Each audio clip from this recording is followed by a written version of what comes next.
todos, nossos queridos espectadores!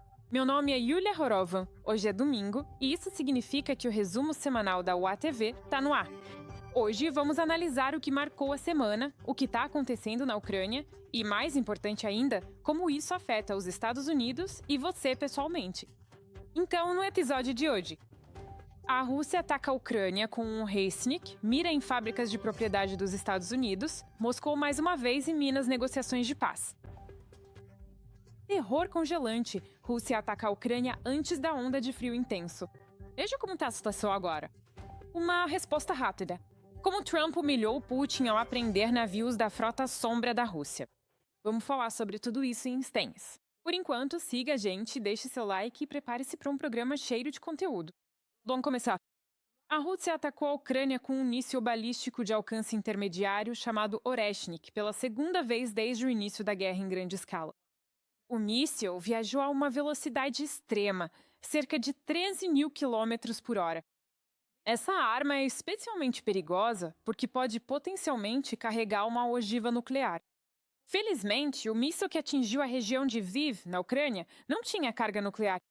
Ainda assim, os sons ouvidos pelos moradores da região de Lviv foram realmente assustadores. Os moradores estão compartilhando vídeos apavorantes nas redes sociais.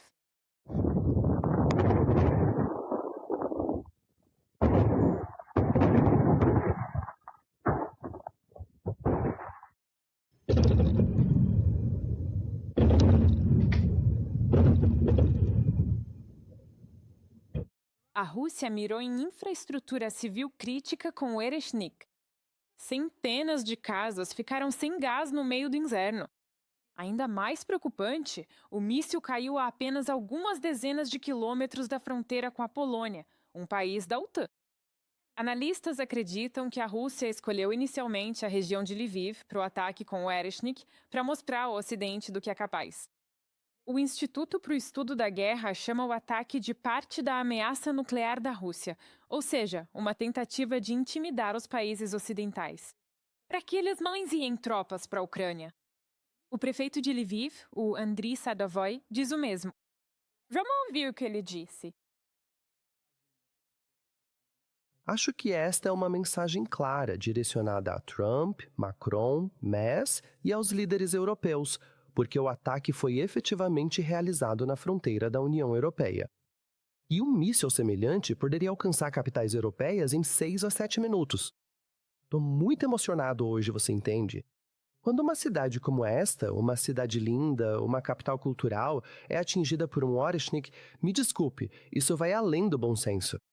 O alerta de ataque aéreo soou imediatamente. Apenas alguns minutos depois, houve ataques poderosos. Graças a Deus não houve vítimas. Ninguém morreu. Sim, há danos à infraestrutura crítica. A Ucrânia informou rapidamente os Estados Unidos, parceiros europeus, assim como todos os países e organizações internacionais, sobre os detalhes desse perigoso ataque de míssil na região. Esperamos uma resposta clara do mundo, especialmente dos Estados Unidos, disse o presidente Volodymyr Zelensky. Ele ressaltou que a Rússia precisa receber um sinal forte e entender que suas ações terão consequências. Embora a principal diplomata da UE, Kaja Kallas, tenha dito que o lançamento do Resnik mostra que Moscou não tem intenção real de acabar com a guerra. Muitas capitais ocidentais condenaram o ataque.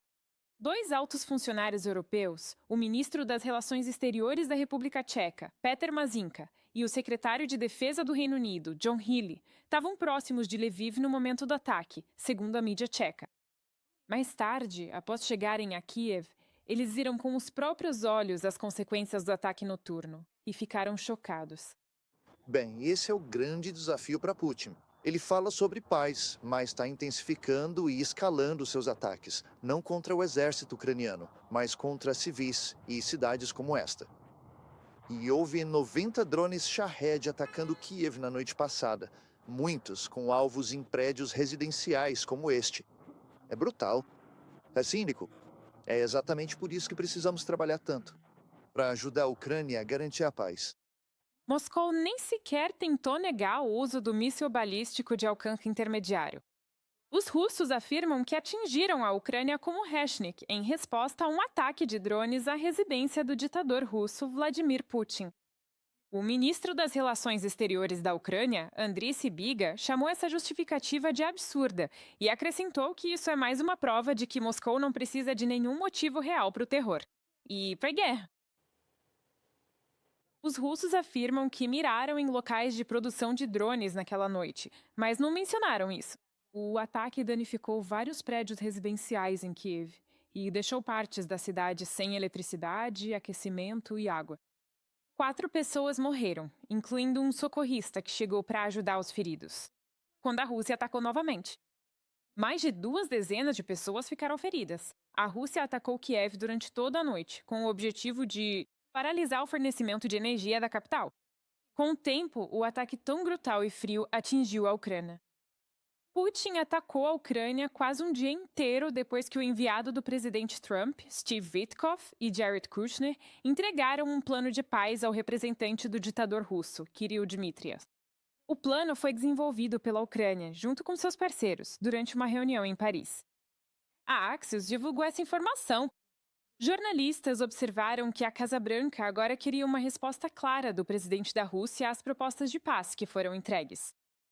As conversas da coalizão dos dispostos em Paris aconteceram no início desta semana e duraram 2 dias.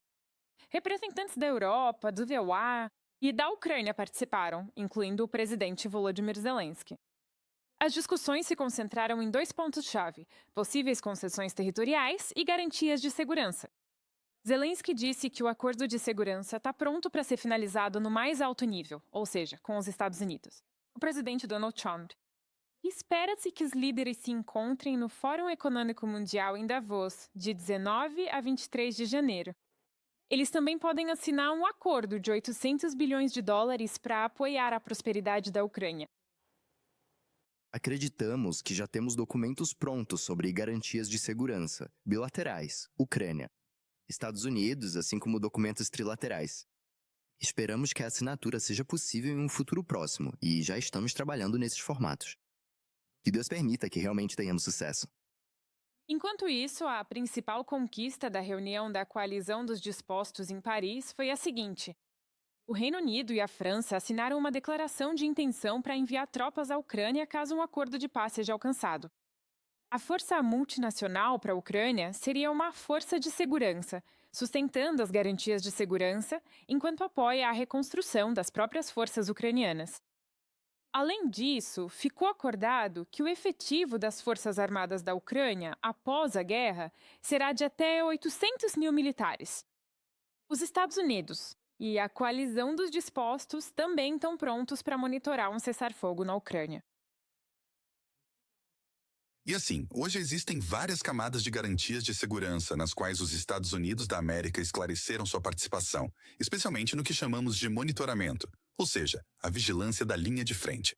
As capacidades americanas de observação e monitoramento são absolutamente cruciais e já foram confirmadas. Então, tudo isso para dizer que, nesses últimos meses, elaboramos todo um plano. Ele é coerente e sólido. Os Estados Unidos da América nos pediram para fazer mais. Estamos fazendo isso. É legítimo e queremos fazer isso. Os Estados Unidos, a Europa e a Ucrânia estão trabalhando juntos e fazendo avanços reais para finalmente trazer o Greenpeace. E só o ditador russo está tentando sabotar qualquer acordo. O Telegraph relata que nas últimas semanas, os Estados Unidos, o presidente Donald Trump ficou cada vez mais frustrado com Vladimir Putin e agora o vê como um obstáculo maior para a paz na Ucrânia do que Vladimir Zelensky. A decisão de Trump de apreender um velho petroleiro navegando sob bandeira russa e seu apoio a um novo projeto de sanções enviaram um recado claro a Putin. O tempo dele para acabar com a guerra está se esgotando. Então, nesta semana, os Estados Unidos iniciaram uma caçada aos petroleiros da Frota Fantasma. A Guarda Costeira da Costa Leste apreendeu 5 embarcações sancionadas, incluindo 3 ligadas à Rússia: Bella One, também conhecida como Marineira, Sofia e, mais recentemente, o petroleiro Alina, no Caribe. A apreensão de Marineira é especialmente reveladora. Suas forças o monitoravam desde dezembro. Após sabotar uma inspeção e tentar fugir, Putin assumiu o lá. Não embarcaria em um navio que ostentasse bandeira russa. Moscou exigiu que a perseguição parasse e insistiu que o petroleiro tinha um estatuto pacífico e o direito à livre navegação.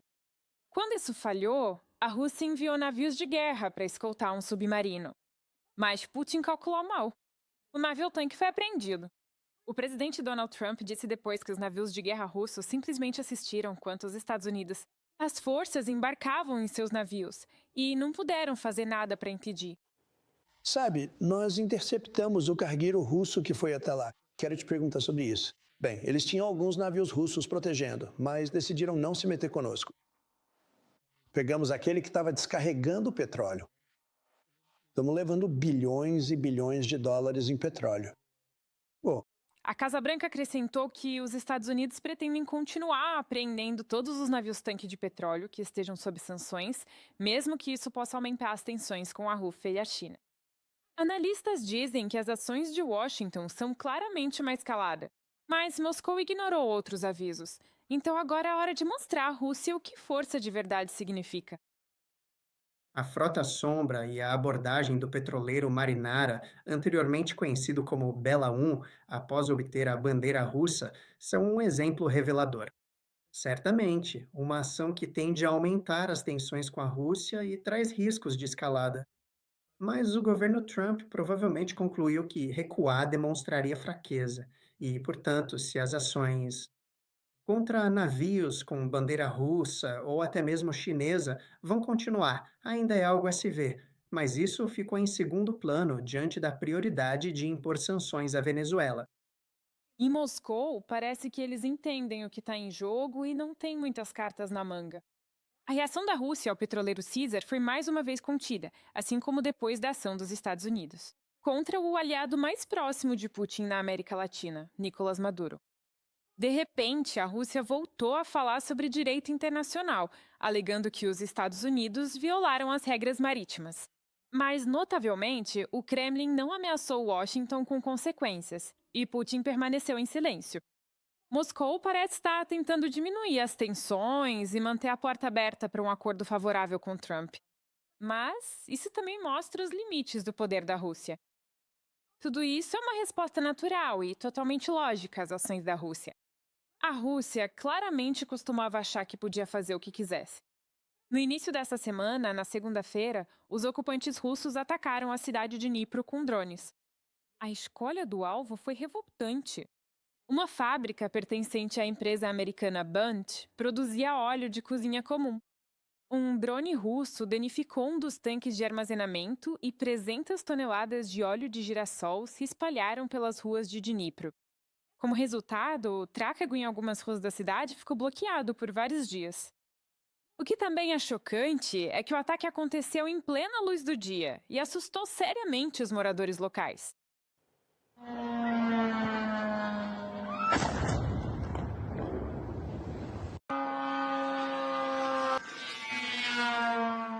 Como observou o Centro Ucraniano de Combate à Desinformação, o ataque da Rússia à fábrica da Bundt em Dnipro mostrou sua fraqueza geopolítica.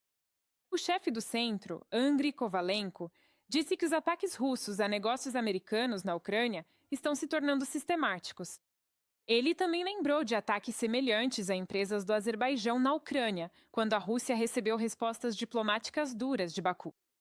Agora, a Rússia falhou em proteger Maduro na Venezuela e Moscou, mais uma vez, expôs sua fraqueza geopolítica. Logo depois disso, esse ataque aconteceu. Parece um cachorrinho latindo tentando desafiar um elefante. Putin transformou a Rússia em um cachorrinho geopolítico e em um apêndice de matérias-primas da China. E agora vamos para a nossa tradicional análise semanal da situação na linha de frente. O comandante-chefe das Forças Armadas da Ucrânia, Alexander Sirski, elogiou as conquistas das forças de sistemas não tripulados da Ucrânia. Em dezembro de 2020, unidades de operadores de drones autônomos eliminaram 33 soldados russos do sul, aproximadamente o mesmo número que a Rússia registra em um mês. É importante entender que esse número inclui apenas as perdas confirmadas por vídeo, mas as perdas reais dos invasores são ainda maiores. No geral, as forças de sistemas não tripuladas demonstraram uma eficácia impressionante. Em 7 meses, desde que essas informações foram criadas, os combatentes de TI atingiram mais de 168 mil alvos russos, avaliados em, atenção, 20 bilhões de dólares. Como informou o serviço de imprensa das forças, durante esse período, os operadores de drones realizaram mais de 80 mil e 32 mil missões de combate. Os alvos inimigos são atingidos onde quer que seja, porra. 532 tanques, cerca de 2.500 canhões de artilharia e obuseiros, quase 7.700 veículos e mais de 5.500 motocicletas e outros equipamentos motorizados. Os operadores de drones também atingiram mais de 50 mil soldados russos. Além disso, as forças de sistemas não tripulados atacaram mais de 350 alvos diretamente dentro da Rússia. No geral, no início de 2026, a situação na linha de frente continua difícil, mas sob controle, especialmente perto de Pokrovsk. Lá, o inimigo perde centenas de soldados e equipamentos todos os dias, enquanto tenta capturar a cidade. As forças ucranianas ainda controlam a parte norte da cidade. Nos últimos dias, um vídeo impressionante apareceu nas redes sociais mostrando tropas aerotransportadas ucranianas impedindo um grande ataque russo na direção de Pokrovsk. Vejamos como os soldados ucranianos deram uma calorosa recepção aos seus convidados.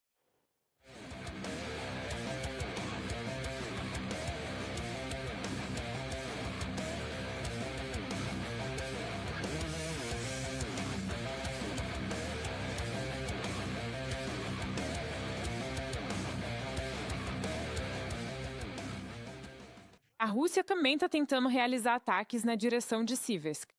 Entretanto, em Kupiansk, que está cercada por defensores ucranianos, permanecem cerca de 80 ocupantes russos. E qual deles todos os dias? O número deles continua diminuindo cada vez mais, disse Viktor Trigubov, chefe do Departamento de Comunicações das Forças Conjuntas. Agrupamentos das forças russas também estão tentando avançar no sul da Ucrânia, especialmente perto de Hulaipole e na direção de Stepnohivsk. Mas as forças de defesa da Ucrânia estão sistematicamente encontrando áreas de concentração russas e eliminando os ocupantes. Vamos encerrar esse episódio com uma história impactante que abalou o país inteiro. Um italiano chamado Rocco não pôde entrar na Ucrânia essa semana. Ele estava indo para lá para o próprio casamento, vestindo uma camisa bordada tradicional ucraniana. Mas quando um outro passageiro elogiou a camisa, ele começou a insultar a Ucrânia, o presidente Volodymyr Zelensky e a elogiar o ditador russo Vladimir Putin. A mulher com quem ele conversava, a blogueira ucraniana Daria Melnichenko, ficou indignada e decidiu fazer de tudo para impedi-lo na fronteira. Em poucas horas, a publicação dela viralizou, já que os ucranianos compartilharam amplamente para alertar as autoridades de fronteira. No mesmo momento em que o ônibus chegou a Shobdakone, onde havia um posto de controle, as autoridades já estavam esperando. Após verificarem as redes sociais dele e encontrarem conteúdo pró-Rússia, negaram sua entrada na Ucrânia. Daria agora é uma heroína das redes sociais, e sua frase, "eu morro, mas ele não entra na Ucrânia", virou um bordão. Isso é tudo por hoje. Eu sou Yulia Korova. Muito obrigada pelo seu tempo, atenção e por apoiar firmemente a Ucrânia. Nos vemos na próxima semana. Por favor, não se esqueça de se inscrever no nosso canal para ficar por dentro do que está acontecendo no mundo. Apresentado por nós, o ATV, sobre a perspectiva ucraniana.